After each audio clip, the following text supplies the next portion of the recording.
Association, Dr. Jennifer Love, whose timely work with her co-author, Hovik. Close? Okay. This book has landed at the right time in the world, following 2 years of thoughtful development and collaboration. She is appreciated for her decade-plus work with the Amen Clinic, her insightful care of clients, her accessible style, her vulnerability, and her relatable examples of stories that she will share with us now. Dr. Love.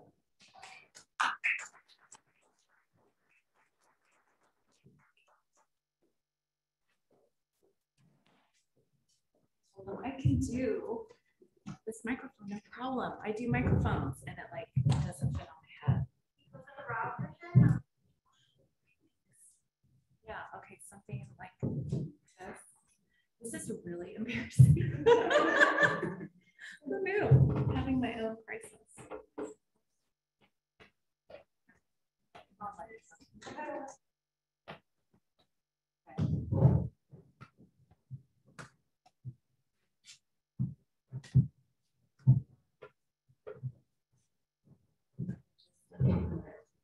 Okay, got this.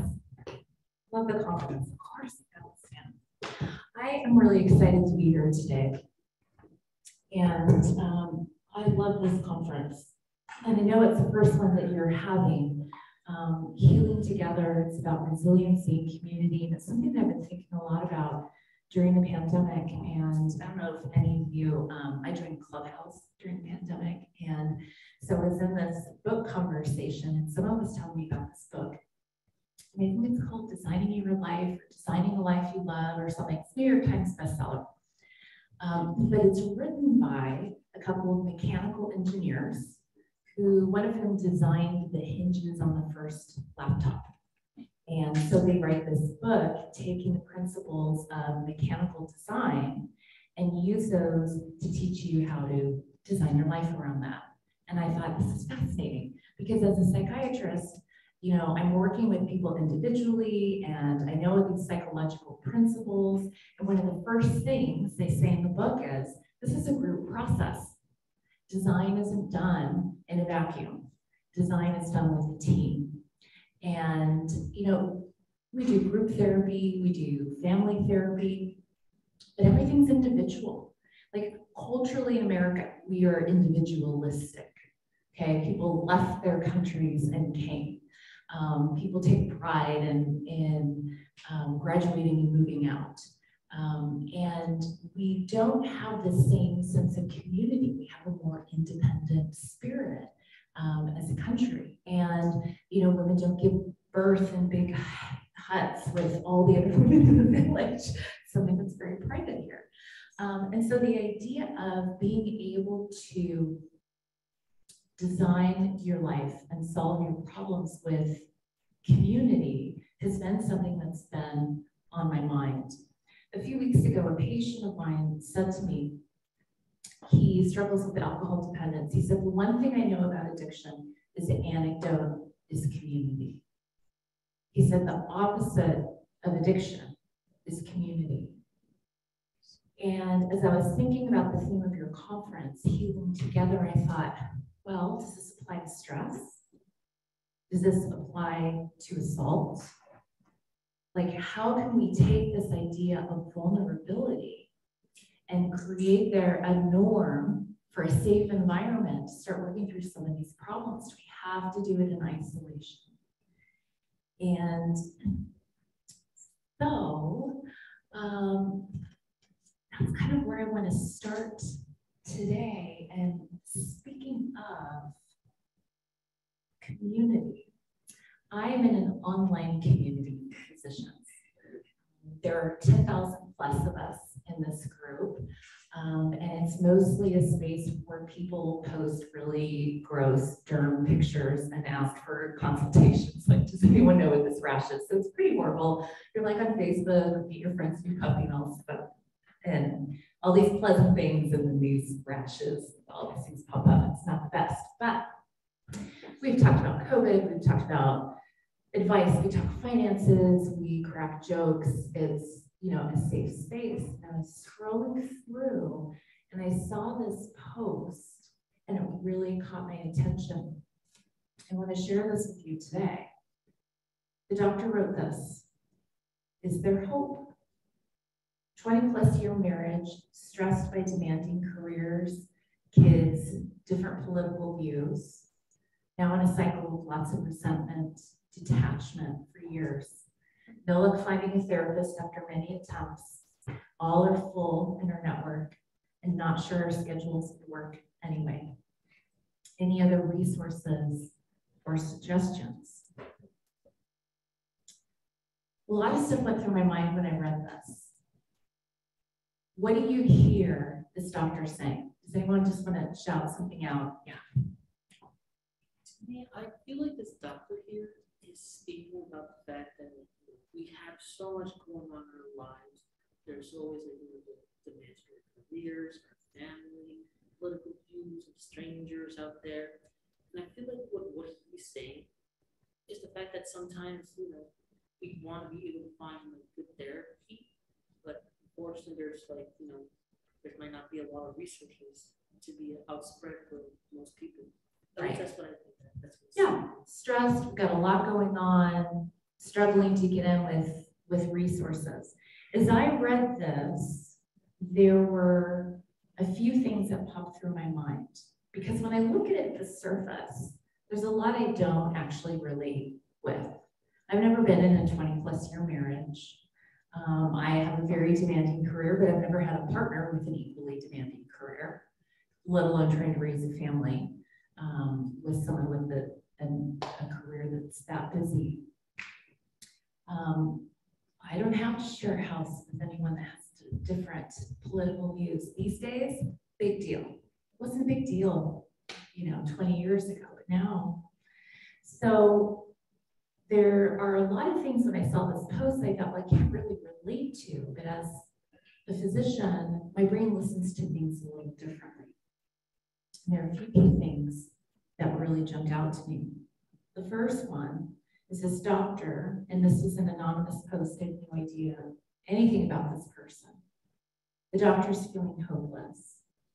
Does hope even exist? I've always been a person of hope. And several years ago, I went through a situation in my life where I analyzed the whole thing. And I got to the end and I said, this is a situation, this is all it will ever be. This is it. Little OCD, like to wrap things up, put them in boxes with fancy little bows, very smart, this is the problem. There wasn't any hope in that box. And it was the first time that I realized what it actually feels like to be totally devoid of hope. And it's horrible. And I think that's why I jumped on top of this post in this community, because this person's asking, is there hope? Does it even exist? The second thing that I see or hear, read, I'm overworked and I'm overwhelmed. So has anyone ever felt overworked or overwhelmed before? Right? I mean, if you haven't, you've probably been on drugs since birth, up until now in this room. So I can't maybe relate to the specifics of what this person is going through. But have I felt overworked and overwhelmed? Yeah. So as we start thinking about community, what are the things we have in common with people who are completely different than us? The third thing that I'm hearing from her is that home is an unsafe haven for her. I don't have an emotionally safe place. I kind of have a rule in life. You can have a problem in your personal life, or you can have a problem in your professional life, but never both, because all hell breaks loose. If you have a problem at home, you can go to work, you can hang out with your colleagues, you can dive into projects, you can talk about the Real Housewives, whatever, at the water cooler, and you get a break from your problems. If your problem's at work, then you leave work and how horrible it is, and you have a place to go home. And so for me, in my personal life, if I have a problem in both of those things, I know I'm in trouble. And so I picked up on that with this doctor. Work is hard, work is really stress, and I don't have a safe place at home.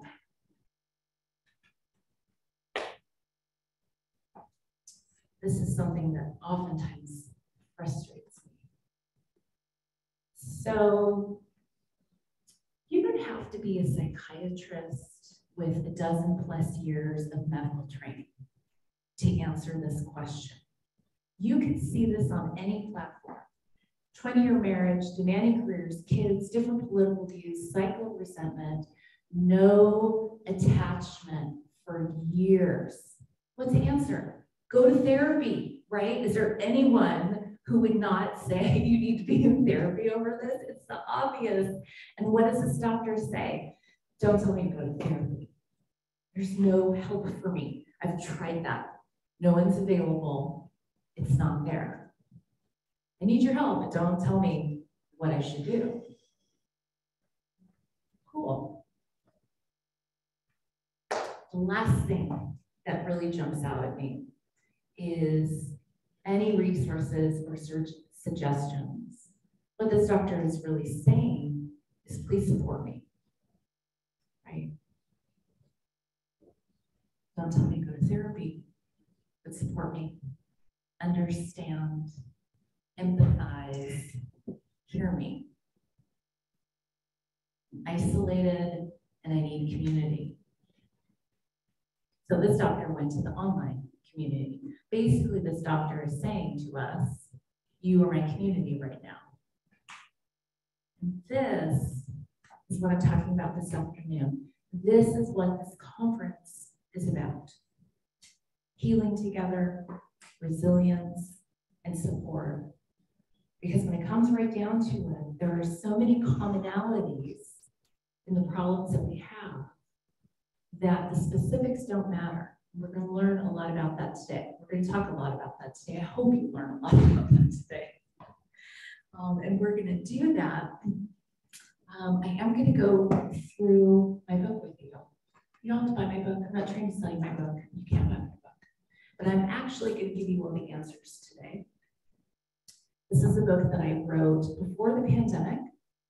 I want to tell you a little bit about my co-author. I am going to, got it okay? Okay. I'm going to go through all the 5 steps. I'm giving it all away, okay? I'm not going to say, read the book and find out step 4, okay? I'm going through everything with you today. And then we're going to circle back to this post and talk about that at the end. Okay, so this is my colleague, Dr. Hovik. Took me 3 months to say his name when I met him. I said, can I call you Dr. Hovik? He said, no. Americans call him Shell, so that's the easiest way, I think. And he actually has huge thumbs. And so I have this picture of him next to this like 7-foot-tall thumb, but in real life, like he has like huge hands. I don't know if it's a Norwegian thing, huge thumb. But he is a really interesting colleague. And I'm not a very good collaborator. I like to do things on my own. And so why would I write a book with someone else? Like, don't give me a group project. I want an A, I'm gonna do it myself. But when I got to know him a little bit, I realized how different he is from me and the different viewpoints that he could bring in to collaboration. He's a clinical neuropsychologist. He did his doctorate studying youth with developmental disorders who developed psychosis. He won PhD of the year for his thesis dissertation in Norway. At the time I put this slide together, when the book came out a couple of years ago, he had over 16 peer-reviewed, published articles in his field. The book chapter, one of them he had written, the book itself won Psychiatry or Psychology Book of the Year in the UK. So he's smart, okay? And he's also really interesting. So he used to be a golfer, former PGA member, and he trained golfers psychologically and ski jumpers. And that got me right there. I'm a California girl and I'm like, ski jumping, like who would ever do that? Like, I don't understand that at all. And I went to Norway several times and I saw those ski jumps and I hiked up them and saw how steep they are. And I thought, oh my goodness, like I'm having a panic attack just thinking thinking about having to coach someone going down this thing at 60 miles an hour and flying through the air. So I thought he'd have some really good stories. And he's also the editor-in-chief of the Neuropsychological Society's journal, and which is supposed to be maybe a one-year position, and then no one else would do it after that. So I think he's been doing it for a number of years now. Really smart, creative, interesting guy. And so just wanted you to know just a little bit as we go through the steps that we created. We spent a lot of time thinking about writing a book, and the whole idea was, how do we take what we do on a day-to-day basis and make it accessible for people? So people who can't afford therapy, don't want to go to therapy, or whatever it is, how do we make it accessible? Can't be too simple. Can't solve your life crisis in 3 steps. Like, no one will buy that book, no one believes it. And it can't be too complicated. There are plenty of books already on the market that are 10 steps to everything.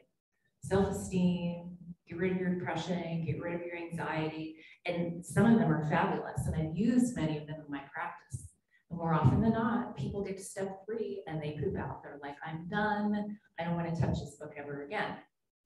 And so we had to have something that was doable, not too complicated, not too simplistic. And I will never forget the day he called me on the phone and said, I got it. We're going to do a model with 5 steps. I'm like, okay, 5's a great number. Like, what are you thinking? And he said, the hand.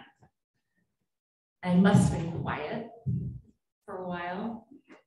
He said, what, you don't like it? The hand model, it's perfect. And I said, I understand English is not your first language. Dr. Love is not making the hand model. It's not happening. He said, oh, well, what if we just call it the 5 fingers? I just said, no. I said, I'm going to call you back in a couple hours. I got on the phone, and I was thinking, again, what am I doing? Like, co-writing a book with this person? Like, how am I going to make this work? But I really wanted to like dig into his creativity and make it work. So I started Googling, he had told me all this stuff. His favorite philosopher, Immanuel Kant, and the hand is the outer brain. And there's, I think it was a Hungarian philosopher who talked, he did a lot of psychology and music. He spoke a lot about how the hands are maybe smarter than the brain, so to speak. We initiate relationships with our hands. We explore our environments with our hands. And certainly if any of you are musicians, you know that finger memory is a thing. And so Shell really got into this with all the excitement. And I just took a pause and I just started Googling the fingers. What does each finger do? And then weird stuff pops up, like if you have to cut off a finger, which one would it be? And I was like, oh, right? Because every movie, the mobsters, they always cut off the pinky. That's not the finger cut off, by the way. Don't cut off the pinky. Half of the strength of the hand is in your pinky. So I'm learning all this stuff about all the different fingers. And then I realized this is actually pretty brilliant. And I mean, not to toot my own horn. I'm tooting Shell's horn, by the way. So we started months and months of correspondence. His mom lived near where I lived in California. And so trips back and forth, huge write-on wipe-off boards, months of going through evidence-based research. How do we put this together? What works? What do we know works? How do we come up with 5 steps that can do everything? And so we're going to go through that today. The first step is the thumb, right? So a giant, get a grip. So looking at the problem, what is happening? Why am I feeling crazy? Why am I going crazy? Why am I acting crazy? What is happening? So there's 3 things we have to look at. You can't escape. Can't get a grip on anything if you are drunk or high, or if you are stuck on your phone playing video games or gaming all night long. Okay, so you have to pay attention. You have to understand not only what the problem is, we all know what the problem is. My house burned down, my significant other broke up with me, I mean, I'm failing a class I need to transfer. Like, we know what the problem is, but what is the context? We've had a lot of context since we wrote this book. There's like a 2-year delay from idea to when the book is printed. So all of a sudden, the context changed for all of us. We had a pandemic. We had social justice problems like blowing up. They've always been there, but they started blowing up. We started seeing a political divide that we've never seen before. We saw a pandemic become political.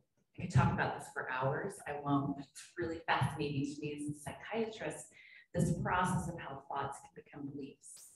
I won't get into that now. The idea is, what is the context? Because your problem isn't just your problem. It isn't just your relationship. It's now I'm stuck in this apartment with this person for an indefinite amount of time. So we have to understand the context. And then the third thing is, well, what is the significance of the problem to me as an individual? My past, my personality, what does it mean to me? So these are the 3 things we're going to go through for the step 1 to get a grip. So the first one, stop escaping. Okay, you remember the song, you can check out, but you can never leave, right? So you can do all these escape mechanisms, whether it's going on Tinder or shopping or video games, alcohol, but these distractions have their consequences. Because while your conscious brain is out drinking with your friends or smoking pot, your subconscious brain doesn't turn off. It's still processing. And if you consciously aren't going to process your problem, your body's going to start processing it. You're going to get irritable. You're going to get depressed. You may have insomnia. You may gain weight. You may lose weight. You may go on a rampage and blow up like a volcano. You may become extraordinarily fatigued. You may have gastrointestinal distress. You may have pain, muscle tension, clenching your teeth. I can't tell you how many patients, actually there were articles written about this in the pandemic, about how many people were breaking their teeth at night in their sleep by clenching. Okay, so to get to your problem, you can't use these dull and delay tactics. Problem creators, not problem solvers. Now the question that each of you individually has to ask yourself before you move on in the steps is my escape actually a problem I need to address? You may be drinking a little too much during your breakup. You may need to say, hey, I gotta stop drinking half a bottle of wine every night or a bottle of wine every night and stop doing it so you can move on and solve this problem. But there are people who can't stop. So part of going through the steps, you have to be equipped to do it. So I'm not only board certified in psychiatry, but also addiction psychiatry and addiction medicine. So I live in some very interesting spaces in my career.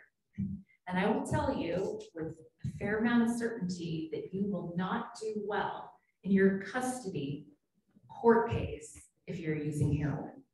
It's not going to happen. And this is a conversation that I have pretty commonly. If you have an escape habit or coping strategy and it isn't healthy and you can't deal with it on your own, then we need to stop here. Okay, so that's something that only you can really determine. This is where community can be helpful, right? Your friends may be saying, I think you're drinking too much, or hey, when did you become a smoker? Or I'm really worried about this behavior. A friend of mine came over. I mean, I had a lovely evening planned for friends. There's music, there's food, candlelight, little white lights. This guy is swiping on his phone the whole night, one right after the other. I'm like, you do realize I have a room full of women here. I've got some pretty great friends. Like, what are you doing? He wasn't there because he was trying to get a date on his phone during my party. He was swiping because he was stressed. He was mad about his divorce. He was upset about something his ex had done with the kids. He was using that as an escape mechanism. He couldn't be present. So is it something you need to address? So we are still working on getting a grip. So you have to give your problem your full attention from time to time. You don't have to live in it 100% of the time, but you do have to give it your full attention. So one of the areas where my co-author Shell really likes to nerd out, he has done a lot of research on the frontal lobe, you know, the decision-making part of the brain. And so he knows a lot about focus. And there are different types of focus. What we're all doing now, probably, other than me, is parallel processing, okay? So you're sitting here, especially if you're on Zoom, you're trying to get your kids to their homework, you're eating a snack, you're on social media, you know, you're kind of listening, and then you're doing something else on the side. Drive and listen to podcasts, and then something happens, and then we get that attention, right? So parallel processing is not attentional focus. It is integrating your senses and being present in the moment. Your eyes are present, your ears are present, you are paying attention to what's going on. You aren't going to solve your problem while you're knitting. You aren't going to solve the problem while you're yelling at your kids to do their homework for the 85th time that night. You need to give this some focus, some attention in order to move through the steps. So this is what helps us get to the third part of the first step. I said this earlier, your problem is only part of your problem. We have the context of it, and then we have what is the significance of the problem to me. So two people can go through the same exact thing and have totally different responses. So let's say one of you and I work at Blockbuster Video and we get laid off one day. Seriously, like, what's the video, right? So you may say, great, you know, I have always wanted to make those fancy foam coffee drinks. I'm heading across the parking lot to Starbucks and I'm gonna work over there. And I may have a completely different reaction. I may end up in the staff lounge in the corner sobbing my eyes out. Same thing happened to both of us. Totally different responses. Did average onlooker, I may look kind of crazy in the back room sobbing. Like, it's a video store. What did you think was going to happen, right? But what we don't know about other people is the stuff that's beneath the surface. We don't know if this is the first job I've ever had where I've been treated with respect. If this is the first adult, my manager is the first adult who's ever been kind to me. This job keeps me away from home, or I have an alcoholic parent who frightens me. It's that stuff underneath the significance to the individual that really has a lot to do with the reaction. Past experiences, things that happened to us in childhood. A favorite saying in my life, and I say it to myself all the time, I'm a little embarrassed to admit, if it's hysterical, it's historical. Write it down. If it's hysterical, it's historical. If my response to what's going on in this moment is totally disproportionate to this moment, then my response isn't about this moment. It's about something in the past. I got a call one day. I was driving to work, never answer calls from numbers I don't know, but I'm on my way to the office, kind of similar number to my office, and I'm thinking, what's happened now? And it was a therapist I didn't know. And she said, I have a patient I have to send to you. He's having an emergency. And I said, okay, like, who are you? So she's a marriage family therapist. And she said, I've been working with this couple for a long time. And the husband, it's husband and wife. And the husband has started just acting bizarrely. And he's accusing the wife of cheating. She's not cheating. I've been working with them forever. But his behavior, he'll just run off and like drive away. He left his cell phone. And he's just acting crazy. And I thought, okay, well, you better get him into me like this, you know. So I fit him in that day. I thought, this sounds really serious. And this man shows up in my office and he's like in tears. He's like, got his business outfit on. This is obviously years pre-pandemic, but he's sobbing. And he said, I don't want to see my wife's cheating on me. And I said, okay. You know, so I'm in my head, the differential diagnosis, delusional disorder, what, you know, like what is going on here? I have no idea. And I just said to him, I had no clue. At the end of like 90 minutes, I have no idea what's going on with this guy. And I'm thinking, I can't even charge this guy my feet because I'm totally clueless. And I just said to him, look, I'm not a private investigator. I can't tell you whether your significant other is cheating. You're in a lot of distress. Let's start there. Let's talk about a treatment plan for your distress. And when you feel like your feet are underneath you again, then we can address the bigger problem, what's going on in your marriage. So we started there. And I worked with him for many months, and he was compliant with treatment, went to the therapy I recommended for him, which was some individual and group therapy, not with his wife. And one day he comes in my office with a story. He got contacted on Facebook from a stranger, a woman, who said, my husband is having an affair with your wife, and I think you should know about it. And it ended up in their divorce. This guy came in and testified that he was having an affair with his wife. I kind of wanted to call that therapist. I didn't. I kind of wanted to be like, so she still denied it. She was gaslighting him. She just kept saying it didn't happen. And here's this person testifying under oath. They hadn't fared together. And when I finally did touch base with that therapist, and she said, what is going on though? Why is he acting so crazy? Like, I get that she, you know, is very deceptive. And I'm thinking, how do you not see this? Here's a guy whose mom abandoned him when he was a kid. Kids know one thing in life. They know adults are in charge. They come out of the womb screaming because they inherently know they need the adults in the room to feed them, to change their diapers, to take care of them.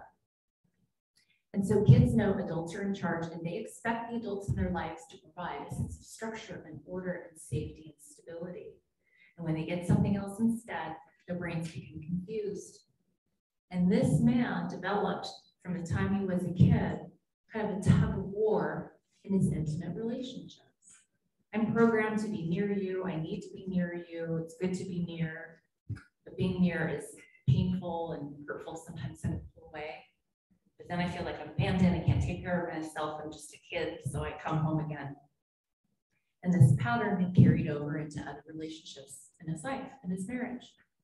So he would be in this marriage, and he would think, goodness, she's lying to me. She's, you know, there's something going on, and his level of anxiety would rise and rise and rise until his brain would just say, what's the fastest way to get rid of this anxiety?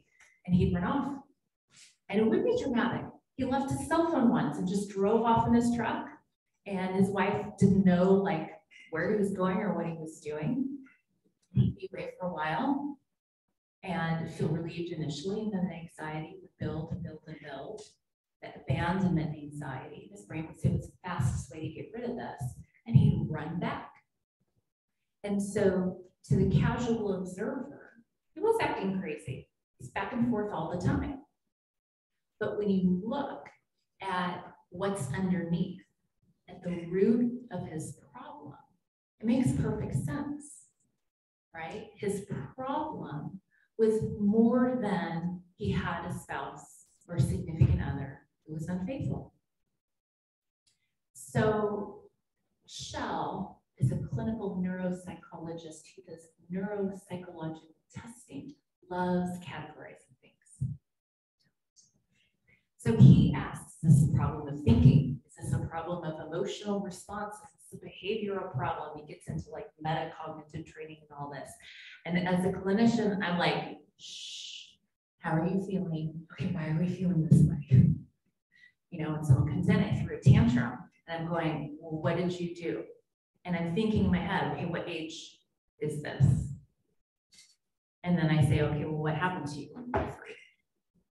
You lost your words. Something happened to you pre-verbal, right? So we have to dig in sometimes into these past events. Why do I feel this way? It's hysterical, it's historical. I love that, by the way. I think I need a tattoo. Okay, we're gonna go to step 2, where we're gonna be here all night. That clock isn't working. We are gonna be here all night. I've been using the whole time. I'm like, wow, well, I've been talking 15 minutes. Awesome. Okay, well, someone at the end just start like, so just turn off the lights and just go, and maybe I'll be halfway through. Okay, so get a grip, pinpoint what you can control. There are 3 questions in step 2. What can I control? What can't I control? And what can I do about the things I can't control? Very simple. Because we are wired to focus on our problems, we start with what can't I control. You got to be practical. When a big bomb gets dropped on you, bad news, all you can think about is everything that's out of your control. This is where you feel helpless and hopeless sometimes. And so we just list out, and we walk you through, the book, all like how to actually, sit down and write out all of these things. What can I control? What can I control in a situation? And a lot of lifestyle things come into this, right? Exercise, nutrition, sleep, schedules, habits.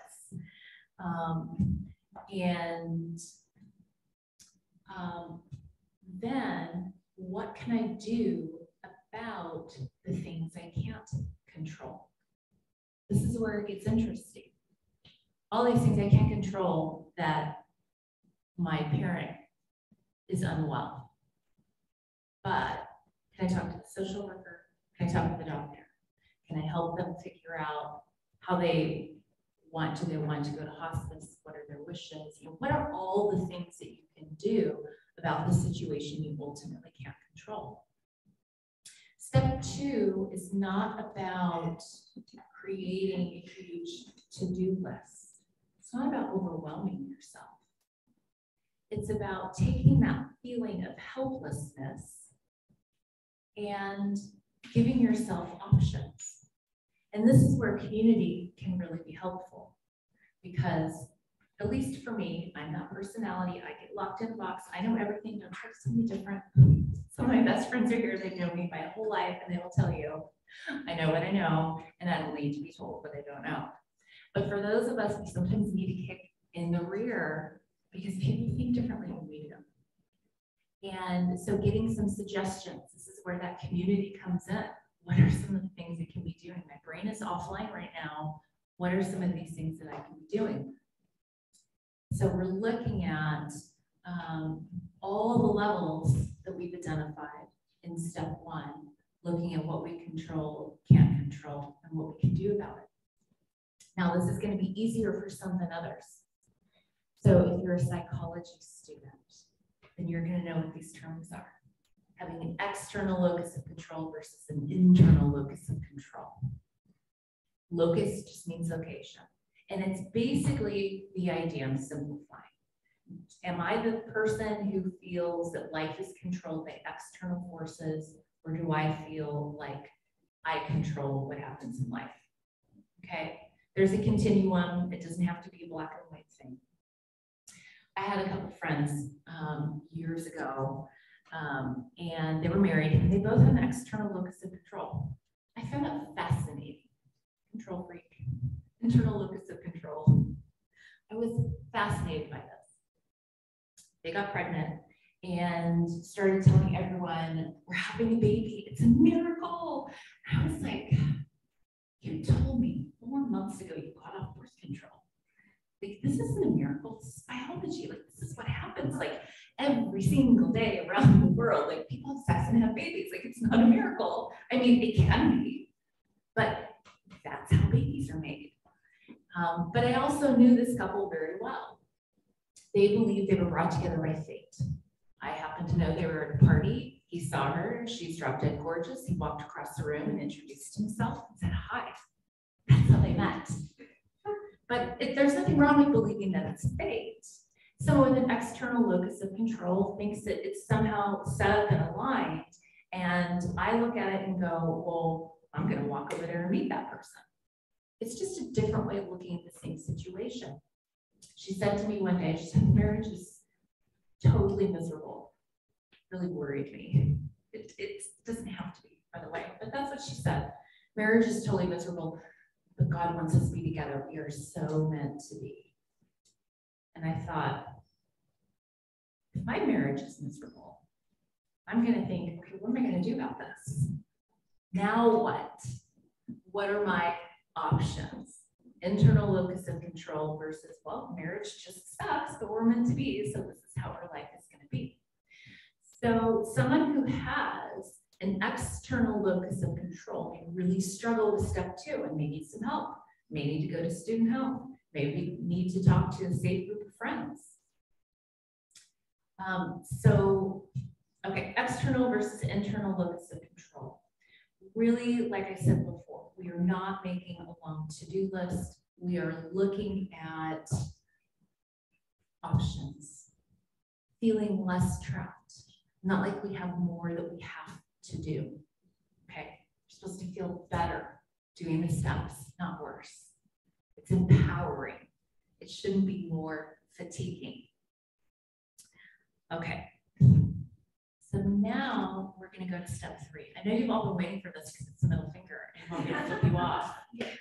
And yes, step 3, it's a finger of action, right? Push into motion, giving your crisis the middle finger. My mother got very mad at me. Sorry, Mom, if you're watching, because I put the F word in my book. I said F cancer, right? Because I'm a patient with cancer. And she's like, honey, now that I've seen that, I can't get my book for any, I can't get your book for any of my friends.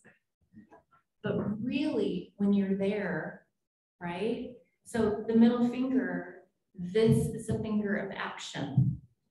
You don't flip someone the ring finger. You can't even do that. Like, it's really hard to even try. Like, it's painful. What Shell would say, thank you. Oh, you're good at that. Okay. Okay, I got a ring finger double flip off over there. What Shell would say is, this is the process of taking the thing that's in your head and putting it into real life. He literally said those words to me. I'm like, okay, neuropsychologist. Glad you're writing this book with me because I will never say that. What I look at when it comes to doing things, especially in my field of addiction medicine, is motivation. Because the hardest thing when you have things to do is to get started doing them. And I did a podcast once called Why Don't I Want to Do the Things I Want to Do? I really want to fit into this dress, this pair of jeans, whatever it is. But what I really want is to watch Netflix on a couch in my PJs and eat pepperoni pizza. How do I motivate myself for the thing that I want? I want my home to be beautiful. I really want to clean up the garage.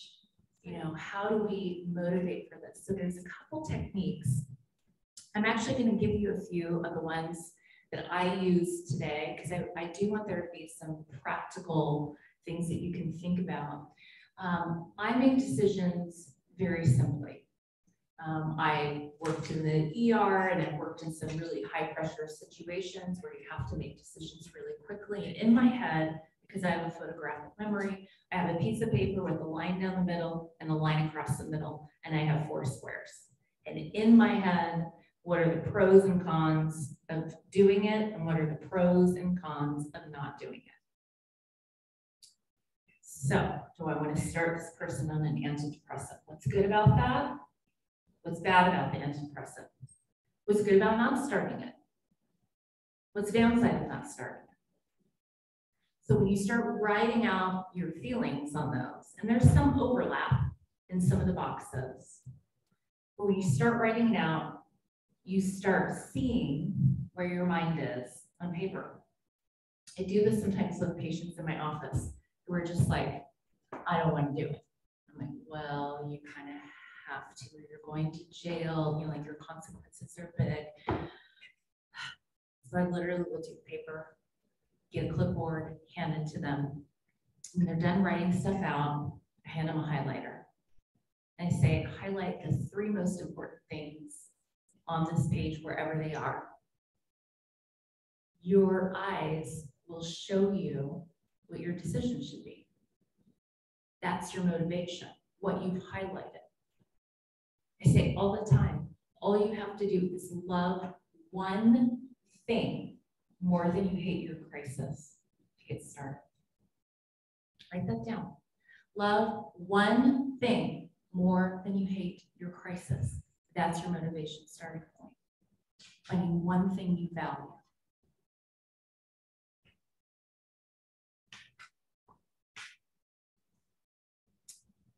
Okay. Okay. Shell loves popular psychology. He loves positivity. Can you tell my personality here? And it works for him. And he's, I don't know if it's just Norwegian blood or whatever, but this guy can put on a happy face and like, you could never tell what's going on with him. And he feels happy because he's acting happy.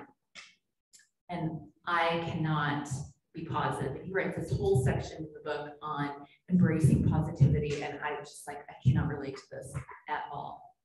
But I can channel it pretty well. And I've done that. And when I was in Hawaii, so I was in Hawaii 5 years. I did my internship and my psychiatry residency and then my addiction fellowship. And part of what we had to do was the night shift, and you're covering the ER. We had a level A trauma center, and you're also covering all the psych for the entire hospital. We had inpatient psychiatric units for adults, teens, kids, but all the psych for anyone in the hospital. Someone tries to leave against medical advice or whatever they're calling you. So basically, you don't sleep, and it's miserable. And I was done. I put in my time. I was done with that part of residency. I was chief resident. And we had a guy who signed up. He was coming up for his night float next. And I was like, this guy has failed his boards a couple times. I just don't think it's going to happen this time. And there's going to be several weeks of night float coming up. And as chief resident, like, I'm going to have the unpopular job of filling it. I will shorten the story as a buffer of my own negativity. I ended up taking the night float. And I just felt miserable about it. And I thought, okay, wait, psychiatrist, I should know how to do this. And then my brain was like, oh, you're going to work on people all day long, and you're going to come home and work on yourself. And I was like, ooh, that was negative. Great. So what I did is I thought of this little Scottish woman that I knew. She was, I don't know, 187, and she was adorable. And she's part of the Scottish society, and she was so cute. She had this little Scottish accent. She was one of those people that is just peppy and energetic and always smiling. Like, I hate those people because I don't know how to be that way.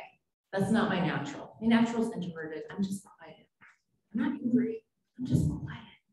So anyway, I went through the first couple steps of how do I not feel like everything's the worst. Because when I'm tired, my brain literally says everything's the worst. And I'm like, ugh. And so I taught myself to say, no, everything isn't the worst. You're just tired. And no one ever died of being tired. And then I decided, how would, what's her name? Sherry? How would she say this? So in my head, now I'm gonna sound like I'm a lunatic. They said it in this old lady Scottish voice. No one ever died of being tired. And I can't even do the Scottish accent anymore. But I told myself that over and over and over. And every time the cops brought someone in the middle of the night, kicking, screaming, calling me names, I was like, nope, it's never the worst. You're only tired, and you never die of being tired. In that little Scottish voice, I channeled her, and it started changing me. Night flow got easier. It actually helped change my attitude. So if you aren't a natural chiltura, I mean, if you are, like, tell me whatever it is you're drinking and I will drink it. But if you aren't a natural at it, find someone who is and bring them into your brain. Give them a little brain space when you're looking for some positivity. One of the other things that Shell writes about in his research is very organized. I just do things, right? And he's like, no, you divide things into easy things and you divide things into hard things. And then you can do the easy things first. And I'm like, oh yeah, it makes sense. That's what I do anyway. I just never thought to put it on paper. Giving yourself a sense of mastery can be really helpful. Now notice, up until this point, we are on step 3. We haven't done anything yet, right? Steps 1 and 2, we haven't done anything.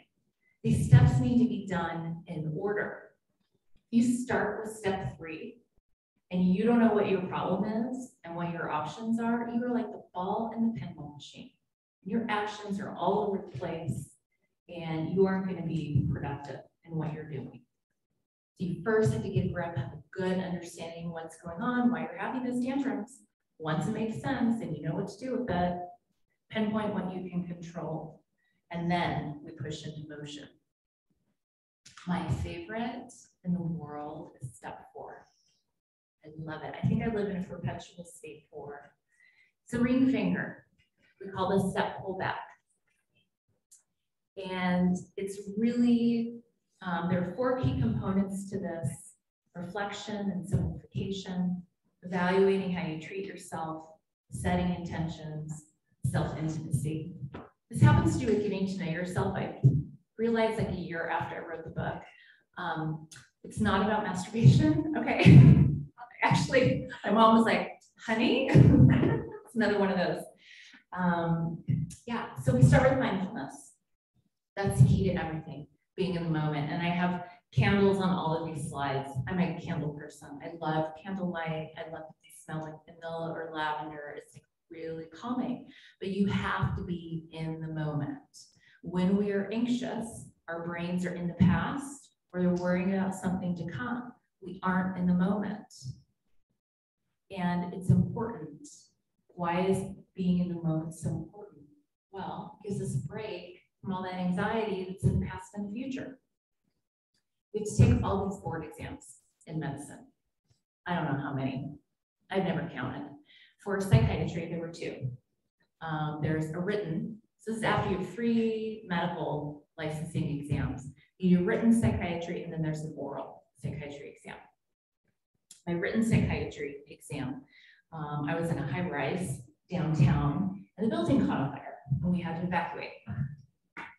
And like, we weren't gonna leave. Like, when you work in a hospital for years, like, the fire alarms go off all the time. Like, business as usual. Firefighters are running up the stairs. You just step aside. You've got your patients to see. They'll tell you if you have to leave. Like, you don't evacuate unless you absolutely have to. So we're sitting there, we're like, we're not leaving. We're taking this test. And they came over and they individually turned off each of our computers. And it's like, I was here with maybe 5 other colleagues, and you could just hear us dying slowly. So we had to get out. One of the doctors had been in New York on 9/11. So he starts panicking. Wait, we're going down. We should be going up. What if there's someone on the higher floor who's in a wheelchair and needs our help? Like, the anxiety level just kept getting higher and higher and higher. We put out the fire. We're outside for maybe an hour, small fire. We go back in, all the way up the stairs. We sit down. They finally turn on all the computers for us. Timer never stopped. We lost an hour off of our exam. It was pretty traumatic. I went a year later, because you have to wait, I passed that exam. Don't ask me how. A year later, I had to do my oral exam, and they would make you fly to one place in the world. And the year I took it, I had to go to Denver. Fine. It was tornado season. And twice during my exam, we had to go into the basement and hunker down because there were tornado warnings. It was traumatic. So every 10 years, they're changing the way board certification is done, but I knew I'd have to go through this again. And I would be making dinner at night, and all of a sudden this feeling of anxiety would come over me, and I'd be like, why am I so anxious? And then I would stop and like find where my brain was. Maybe you missed your exam. What are you supposed to do this exam? Did you miss an email? Like, this started 2 years before, maybe even 3, before I knew I had to do my recertification. And I'm like making dinner. I'm a pretty good cook. I like cooking. I like chopping. I like all the spices. And I was just like going through the motions, worrying about, thinking about something that had happened. 6 or 7 years ago, worrying about something that's going to happen 2 years from now. Very real anxiety, by the way, not being mindful. And I'd have to stop myself and get in the moment and tell myself, okay, girl, all you have to be doing right now is chopping these onions and pretend you're on Top Chef and get all your spices going. That's all you have to do. Mindfulness is really, really important to get through this step 4. So, reflection, simplification. How can I improve my quality of life on a day-to-day basis? Shortly after my book came out, I was asked to give a talk. There are 2 clergy.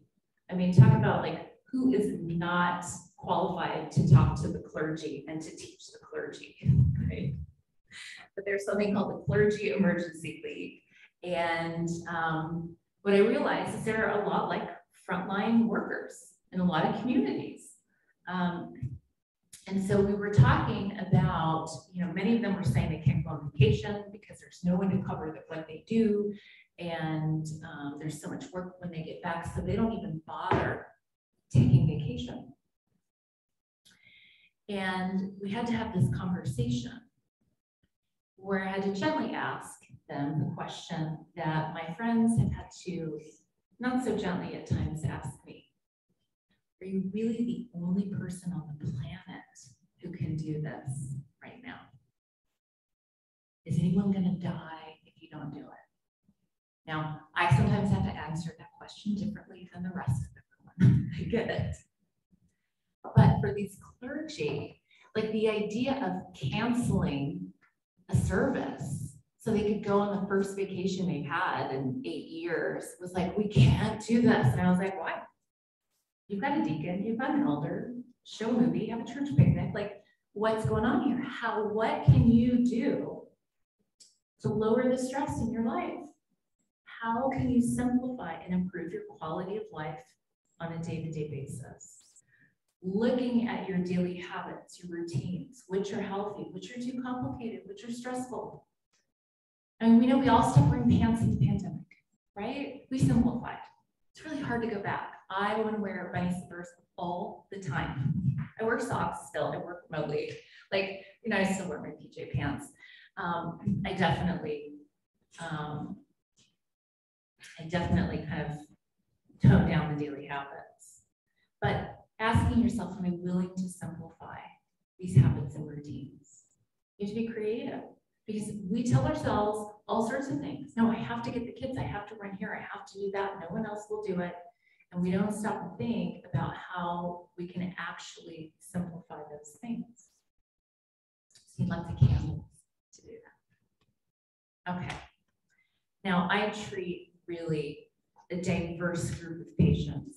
They're professional athletes, CEOs, bronies, parents, students, you name it, I've seen them, every walk of life. And I've treated everything out there. Obsessive compulsive disorder, depression, anxiety, bipolar disorder, schizophrenia, traumatic brain injury, dementia. As diverse as my patients are, and as diverse as their diagnoses are, or their problems are, they all have one thing in common. And I share that with them too.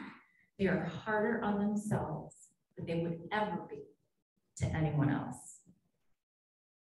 You have to look at how you're treating yourself. What is your internal dialogue? I have to ace this test, or I'm a failure. Too fat, too old, too young. I don't deserve a better partner. I deserve to be good. Things can never change. I'm not good at math. I'm too much for them. I'm not enough for them. If you are saying things to yourself, I want you to write this down. You would never say to another human or a child, knock it off. Step 4 requires kindness, gentleness. It's pulling back. It's the ring finger. It's a finger of intimacy. And we have to be kind.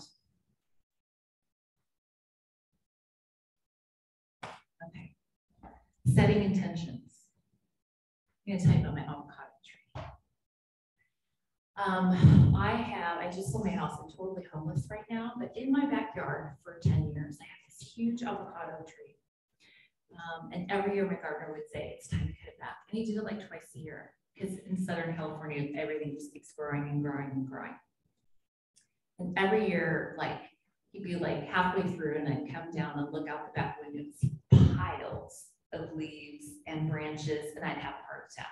I'm like, I'm gonna have a stump, it's gonna die, like I'm not gonna have any shade, like he's gone too far. Every single year, he's gone too far, he's gone too far. And every single year, my gardener was right. You have to cut off the branches, the old branches that are weighing down the tree, because the sunlight has to come in to the inner parts so there can be new growth. You can't have new healthy growth unless you're cutting off those branches. So this is really kind of, as we start talking about in steps 4 and 5, setting our intentions, has a lot to do with some of the things we need to let go of, which we'll get to in a few minutes. Starting to think about who you are and what you value. I had a really life traumatic situation years ago. I went through a divorce, and a few months later after I separated, I got an invitation to my high school reunion. And I was like, oh. My best friend was super pregnant. She's like, I'm not going. And I just lost my +1. And you know what's going through my head? What are the mean girls gonna say? Like, here I am, like a doctor, like a grown woman, and like my brain is like back in my teenage years again. I'm going alone. I have to go alone. And I was just, it was the beginning. I didn't even know how bad it was gonna be. And I went to this reunion. No one asked me anything, by the way. No one asked what I do for a living, like, where do you live? Great, hey, you know, and it's very superficial. It was anxiety for no reason at all, like 90% of all of my anxiety. But I saw my friend that I'd known since kindergarten, Allie. And she was the only one who, when she said, really, what's going on with you? They told her, I'm going through a divorce. And she looked me straight in the eye and she said, Jenny, I'm so excited for you. And I was like, did she not hear me? Like, is the band thing really loud? But she said it again. I am so excited for you. You get to have a renaissance. You can be and do whatever you want. And it was like, wow. It suddenly opened up my brain. I started life in a certain place, thought I would end up here. All of a sudden I was over here. And she was saying, wait, you get a do-over. This is exciting. I hadn't thought of it that way. I just thought it was traumatic and embarrassing. I had a lot of shame and guilt and anger. And she said, no, you get to think about who you are and who you want to become. And that's what step 4 is about. It's about starting that process of what do I value. I'm going to give you my snorkel analogy because it's on the slide, whether we have time for it or not. It's my world famous snorkel analogy. How can you not want to hear it? Life is like snorkeling. These words come out of my mouth on a fairly regular basis, and it's very embarrassing, and I'm really not that creative. But I did live in Hawaii for a long time. You do a lot of snorkeling. And snorkeling is fascinating, right? You're out there, you're in the water, and you're looking down, and you've got fish and coral, if you're lucky, and watch out for the reef sharks, and don't get stung by a jelly. And every once in a while, what do you have to do? You have to look up. You have to take off your mask, and you have to look and see where shore is or where the boat is, and make sure that you haven't drifted, because it happens when you're snorkeling. And then you can put your mask on and go back to snorkeling again. But sometimes you drifted and you have to say, oh, I need to be over there. And you just swim to a new area, and then you go back to snorkeling. You get into that day-to-day life again. This is step 4. I think it's healthy to do this, crisis or not, every couple of years in life. Who am I? Where do I want to be? What's going on? What do I value? Where's my center point? But certainly when you're going through a life crisis, it's invaluable to do this. Is there gratitude in crisis? This is a tough question. Gratitude is thanksgiving. It's acknowledgement. Sometimes you have to practice looking for it. Because kindness happens. People will bring you coffee, they'll give you the parking spot, they'll open the door for you. And you won't notice it because you're stuck up in your head. And when you are really stressed and when you are in crisis, you have to practice looking for kindness. The key, like I said earlier, is to be honest. Step 4, be honest in your reflections, be kind to yourself. Shame and judgment lead to isolation and depression. Curiosity creates a space in which change becomes possible. Okay, there's a big difference if I yell at one of my childhood friends is here. We've been friends since what, 5th grade? And so let's say I yell at Liz one day because we've been friends for so long. And I could say, oh, why did I yell at Liz? Like, I'm the worst. And it's just that shame and judgment is just going to make me want to hide away and never deal with it. If I ask myself later, why did I yell at Liz? Curiosity. There's a difference in those tones, right? That's where the growth comes.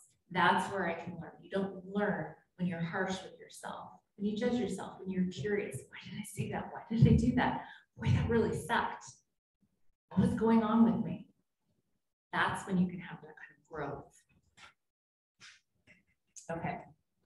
I have no idea where we are in time. We're getting to step 4. Someone like give me is that like 1 hour? Oh, good. Okay. You asked for 90 minutes. That's all I'm going to tell you. Get what you asked for. Okay, step 5. Step 5 is the pinky finger, and the name of the step is exactly what the pinky finger does. It holds on and lets go. Like I said earlier, half of the strength of your hand is in the pinky. Do not let the mafia cut that one off, okay? If you run into that. But this is a step after you've gone through the reflection phase. And step 4 is deciding what you're going to hold on to and what you're going to let go of. What are the personality traits? What are the characteristics I'm going to hold on to? What are the relationships that I want to cultivate? What are the healthy lifestyle choices that I want to keep moving forward? What do I want to let go of? Grudges. The sense of power someone has over me who isn't in the room anymore.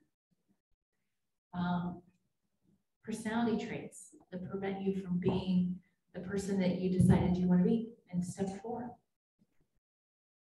You have to cultivate these things. Tend to them. Pay attention to them.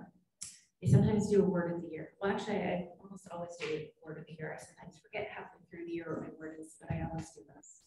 I take one word that I want to have at the forefront of my mind and think about it for the whole year. The one that I thought was an abysmal failure was courage. And I got to the end of the year with courage. So this last week between kind of right before the new year is when my family and friends who were close to me were like, what's your new word going to be? And it's where I kind of just do my processing. How did this year go? How did I do with the word that I picked? What did I learn? And I got to the end of that year and I was like, you know what? I think I need to do courage again because I don't feel very courageous. Like, I don't think it worked. My mother looked at me and she said, are you completely insane? So look what you did this year. And she just started listing the things that I'd done that were totally outside of my box. And I realized that courage isn't a feeling. It's doing something, even if you have fear. You probably all know this, right? I don't know why it took me 40 years to figure that out, but it did.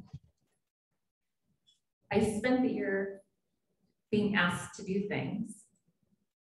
And my rule was, if I said no, I had to ask myself, is this because you don't want to do it or because you're afraid? And if the answer was, I'm afraid, then I said yes. I went on the doctors. Like 90 million people watch that show. Not my personality type. I got a book deal. I got a literary agent. I like cold called this guy. This is not how it works, by the way. I sent him an email. Hi, this is my name. This is my idea. Can you call me if you like it? I mean, so amateur, right? And then I'm like, well, if you don't like it, call me anyway, give you 10 minutes and I will convince you how great this book is. I don't know how it worked, but it did. And a few months later, he became my literary agent, and that started the process of writing my first book. It's courage. I didn't feel any different. It's fascinating. So thinking about putting your eyes on it, feeding it, giving it life. What are the things you really want to give life to?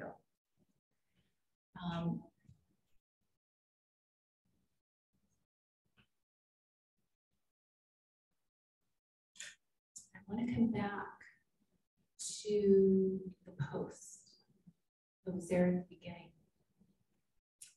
And I want to go over that again. And I'm actually going to grab my phone because I'm going to read to you my answer.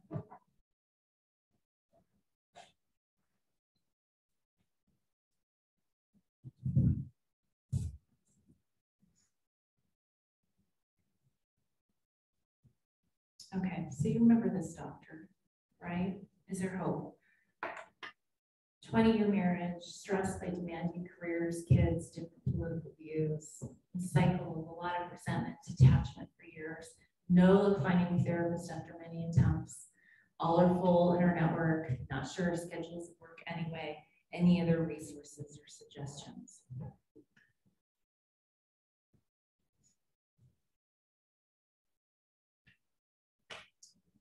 What I said, hope is abundant, but doesn't come to us wrapped in a box, unfortunately. We have to intentionally invite it in, choose it, but ultimately know what it is we're hoping for. I recommend taking a snorkel break. I have to say. When you go snorkeling, it's all about life beneath us. Fish, anemones, watching for jellies and reef sharks. But when snorkeling, every once in a while, you have to look up and make sure you haven't drifted. You have to look at the beach or the boat and make sure you're safe and where you want to be. You then reposition if needed and resume snorkeling. Obviously, this is my life analogy.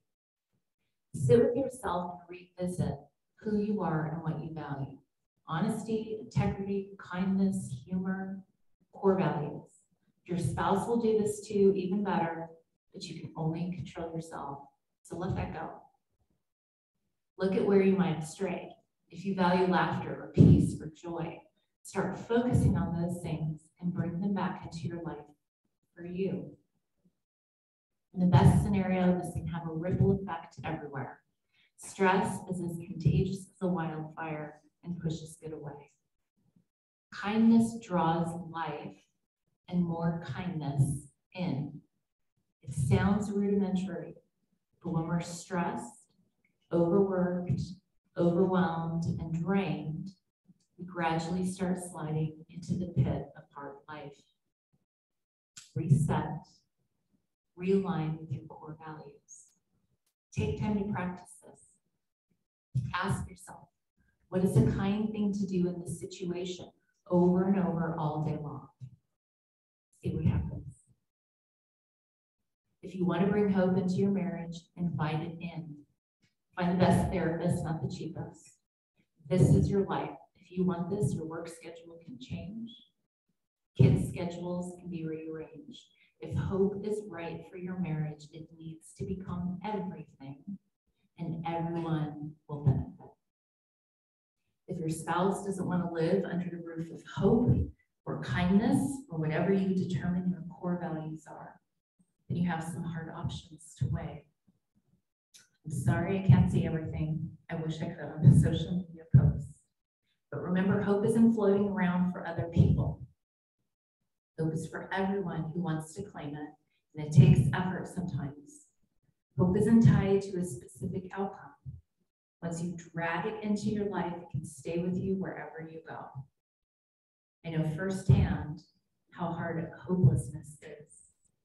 We are here to support you however we can. So who is your community?